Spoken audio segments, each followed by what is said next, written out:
새벽 6시 골목에서 믿기 어려운 광경이 펼쳐지고 있었습니다. 건물주가 빨간 글씨 퇴거 예고장을 만두집 문에 붙이는 그 순간 반대편에서는 지팡이 짚은 어르신들이 무료 만두를 기다리며 줄을 서고 있었어요. 내일 쫓겨날 판인데 오늘도 공짜로. 그리고 이 모순적 상황 뒤에는 71년 된 재벌 회장의 놀라운 비밀이 숨어 있었습니다. 도대체 무슨 일이 벌어진 걸까요? 이 감동적인 반전의 전체 이야기가 궁금하시다면 구독 버튼을 눌러주세요. 평범해 보이는 사람들의 숨겨진 이야기를 매일 전해드립니다. 그럼 지금부터 이 모든 일이 시작된 순간을 보여드리겠습니다. 같은 날 새벽 5시 소영만두 또 나갔네. 32살 한소영이 가스레인지 앞에서 한숨을 쉬었어요. 찜기에서 나오던 하얀 김이 뚝 끊어졌습니다. 가스가 또 끊어진 거였어요. 냉장고에서 차가운 만두를 꺼내며 한소영은 쓴웃음을 지었습니다. 오늘도 어르신들이 오실 텐데 차가운 만두를 드릴 수는 없었어요. 휴대폰에서 문자가 왔습니다. 월세 3개월 체납. 내일까지 270만 원 입금 안 되면 퇴거 조치. 한소영의 손이 떨렸어요. 통장을 확인해 보니 잔고는 8만 원뿐이었습니다. 그때 가게 문을 두드리는 소리가 들렸어요. 어르신들이 벌써 오신 거였죠. 서연아, 문 좀 열어줘. 할머니, 잠깐만요.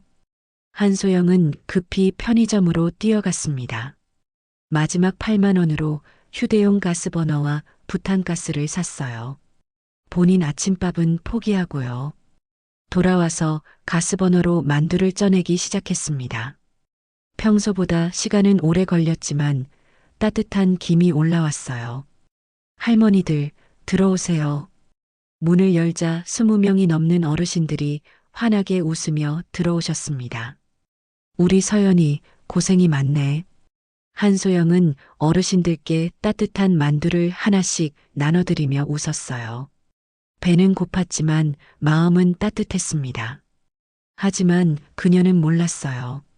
바로 지금 이 순간 자신의 인생을 완전히 바꿔놓을 거대한 계획이 시작되고 있다는 사실을요. 같은 날 오후 2시 태산물산 그룹 회장실. 만두집 여자와 결혼? 절대 안 돼. 71세 이태식 회장이 조사 자료를 책상에 펼쳤습니다. 한소영의 참혹한 현실이 고스란히 적혀 있었어요. 가스 공급 중단, 카드 결제 거절, 통장 잔고 8만 원. 그런데 매주 토요일 무료 만두 나눔? 36세 아들 준석이 급히 말했습니다. 소영이는 좋은 사람이에요. 좋은 사람이 이런 짓을 해? 이태식 회장이 다른 자료를 꺼냈어요. 이웃 박영자 증언. 그렇게 살면 망한다고 매번 말렸는데 듣지 않더라. 이게 정상이야? 준석의 얼굴이 창백해졌습니다. 분명히 연기야. 이태식 회장이 책상을 내리쳤어요. 폐업 직전인데 무료 나눔? 재벌 아들한테 어필하려는 수작이지. 준석이 간절히 말했습니다.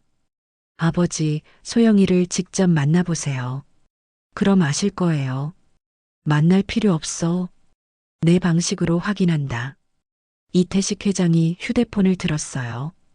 박비서, 특수의상 준비해라. 누더기 옷, 더러운 모자, 구멍난 신발까지. 준석이 깜짝 놀랐습니다. 아버지, 설마. 거지로 변장해서 직접 확인하겠어. 그 여자가 돈 없는 사람을 어떻게 대하는지. 이태식 회장의 눈빛이 차가워졌어요. 가난한 사람 앞에서도 그 연기를 계속할 수 있을지 봐주자. 준석이 절망적인 표정으로 고개를 저었습니다. 아버지, 그러지 마세요. 이미 결정한 일이야. 하지만 이태식 회장은 전혀 몰랐어요. 자신이 곧 인생에서 가장 큰 충격과 더불어 씻을 수 없는 후회를 경험하게 될 거라는 사실을요. 토요일 오전 10시 소영만두 앞 거짓 차림의 이태식 회장이 도착했을 때 깜짝 놀랄 광경이 펼쳐져 있었습니다. 가게 앞에 어르신들이 긴 줄을 서 있었어요. 오늘도 무료 나눔하는구나. 서연이 덕분에 따뜻한 밥 먹네. 이태식 회장의 눈이 커졌습니다. 월세도 못 내는 여자가 정말 무료로. 가게 문에는 퇴거 예고장이 붙어 있었어요. 하지만 한소영은 환한 웃음으로 어르신들을 맞고 있었습니다. 할머니들, 어서 들어오세요. 이태식 회장도 줄 끝에 섰어요. 앞에 선 할아버지가 뒤돌아보며 말했죠. 처음 오시나? 여기 사장님이 참 좋은 분이야. 가게 안으로 들어가자 놀라운 광경이 펼쳐졌습니다. 20명이 넘는 어르신들이 무료 만두를 드시고 있었어요. 한소영은 혼자서 정신없이 만두를 나르고 있었습니다. 그때 젊은 손님이 불평했어요. 사장님, 이런 사람들 때문에 냄새나고 시끄러워요. 하지만 한소영은 웃으며 대답했습니다. 죄송해요. 조금만 참아주세요. 이태식 회장이 구석에 앉았을 때 옆자리 할머니가 말했어요. 서연이가 3년째 이러고 있어. 본인은 밥도 못 먹으면서. 그 순간 이태식 회장의 머릿속이 복잡해졌습니다. 월세 3개월 체납에 가스까지 끊어졌는데 3년째 무료 나눔? 도저히 이해할 수 없었어요. 계산이라면 너무 손해가 크고 진심이라면 너무 순진했죠. 한소영이 따뜻한 만두를 가져다 줬습니다. 할아버지, 많이 드세요. 이태식 회장이 구겨진 2,000원을 내밀자 한소영은 그냥 받고 웃었어요. 이 여자 대체 뭔가 생각하면 할수록 더 미궁 속으로 빠져들었습니다. 같은 날 오후 1시 소영만두.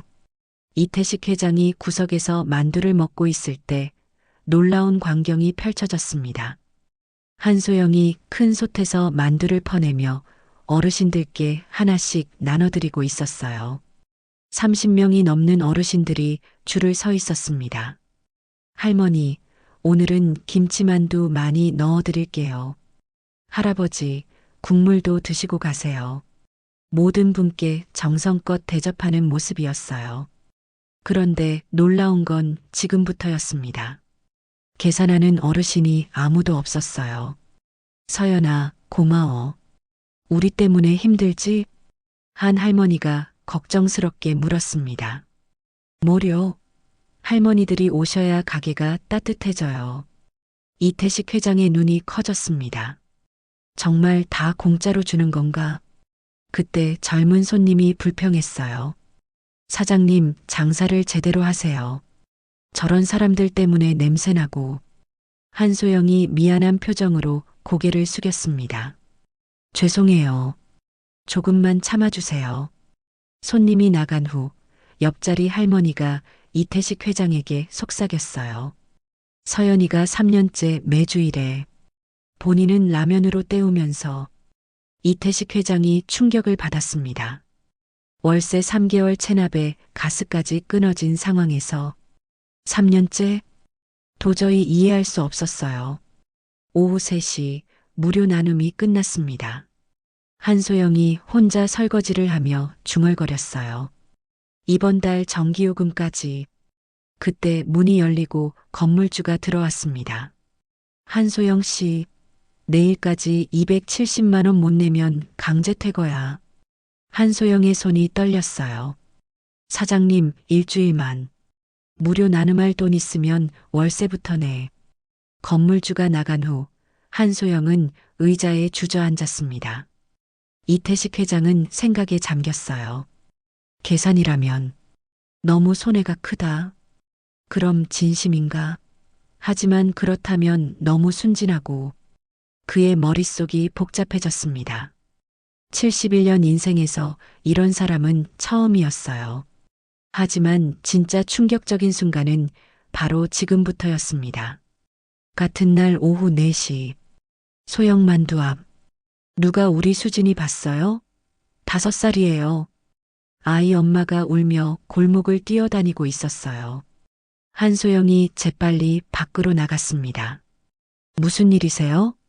애가 사라졌어요. 화장실 간 사이에. 한소영의 얼굴이 창백해졌어요. 저도 찾으러 갈게요. 그 순간 건물주가 나타났습니다. 한소영 씨, 내일 아침까지 270만 원이야. 지금 아이가 없어져서 그게 내 알바냐? 하지만 한소영은 주저하지 않았어요. 아이가 더 중요해요. 가게 문을 열어둔 채 아이 엄마와 뛰어나갔습니다. 이태식 회장이 따라 나가 지켜봤어요. 한소영은 골목 구석구석 뒤지며 아이를 찾았습니다. 30분 후 놀이터 미끄럼틀 뒤에서 아이를 발견했어요. 수진아, 괜찮아. 아이 엄마가 울며 10만 원을 내밀었지만 한소영이 거절했습니다. 아이가 무사해서 다행이에요. 가게로 돌아오자 놀라운 광경이 펼쳐져 있었어요. 무료 나눔을 받던 할머니, 할아버지들이 테이블에 돈을 모아놓고 있었습니다. 서연아, 우리가 모았어. 얼마 안 되지만 1,000원, 2,000원, 5,000원. 구겨진 돈들이었어요. 할머니들, 이럴 수 없어요. 한소영이 손사래를 쳤지만 할머니들이 고집했습니다. 넌 우리한테 얼마나 잘해줬는데 이것도 못 받겠니? 옆집 아주머니도 봉투를 내밀었어요. 3만 원밖에 안 되지만 정말 안 돼요. 받을 수 없어요. 하지만 사람들은 계속 돈을 놓고 갔어요. 모두 합쳐도 15만 원 정도였지만 그들에게는 큰 돈이었죠. 이태식 회장은 충격을 받았습니다. 가난한 사람들끼리 서로 돕고 있다. 그때 건물주가 돌아왔어요. 내일 아침 7시가 마지막이야. 한소영이 모아진 돈을 바라보며 눈물을 흘렸습니다. 270만 원에는 턱없이 부족했지만 마음은 따뜻했어요. 이태식 회장은 확신했습니다.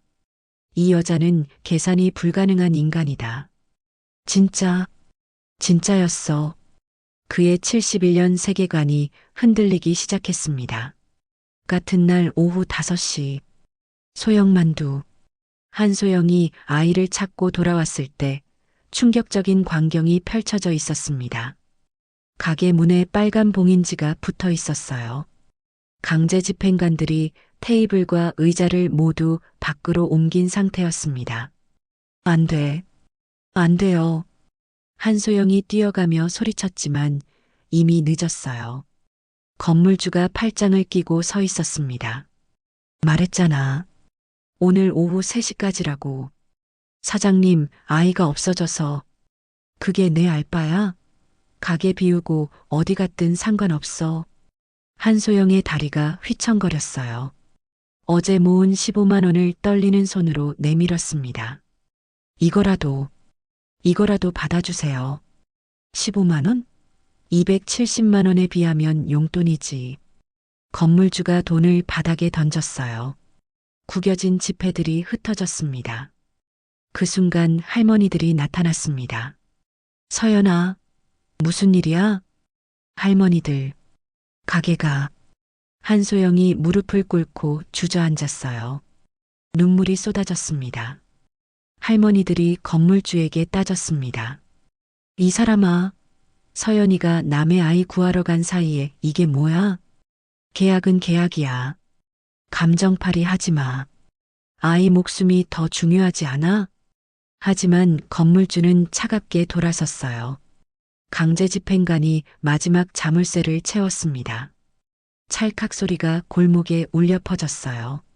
한소영이 자물쇠를 바라보며 중얼거렸습니다.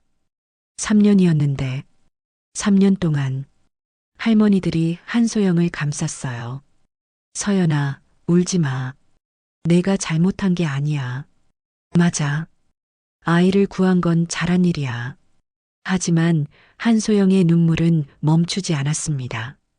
골목 모퉁이에서 이 모든 광경을 지켜보던 이태식 회장의 가슴이 찢어지는 것 같았어요.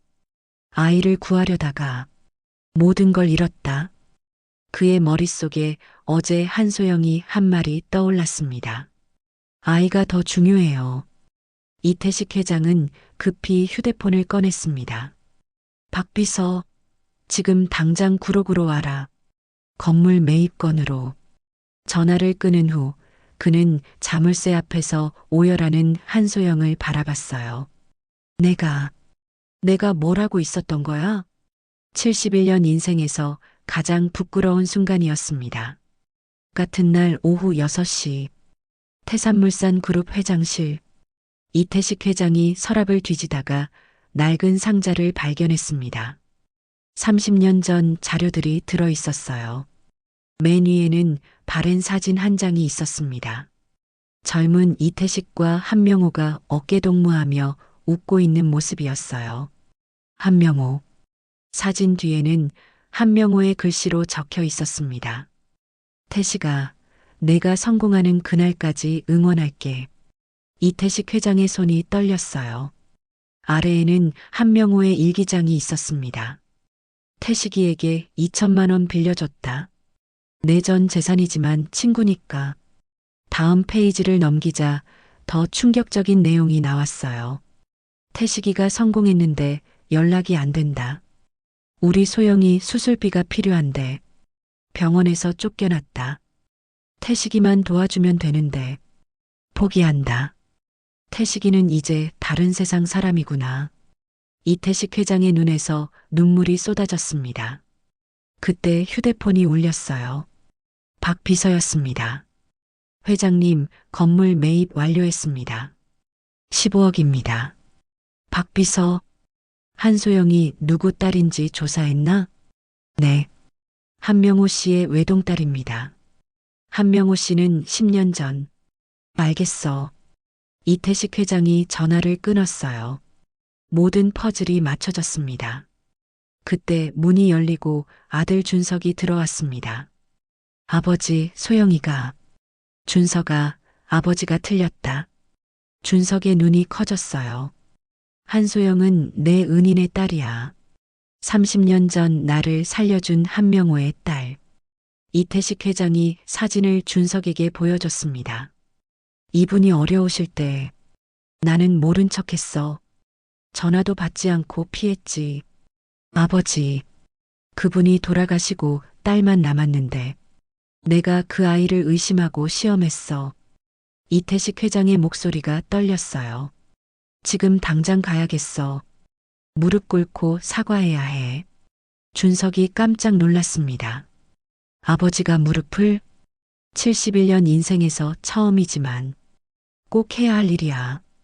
이태식 회장이 한명호 사진을 가슴에 안았어요. 한명호, 미안하다. 정말 미안해. 30년 묵은 죄책감이 폭발하고 있었습니다. 같은 날 오후 7시 한소영의 원룸. 이태식 회장이 준석과 함께 문을 두드렸습니다. 손에는 한명호 사진을 꼭 쥐고 있었어요.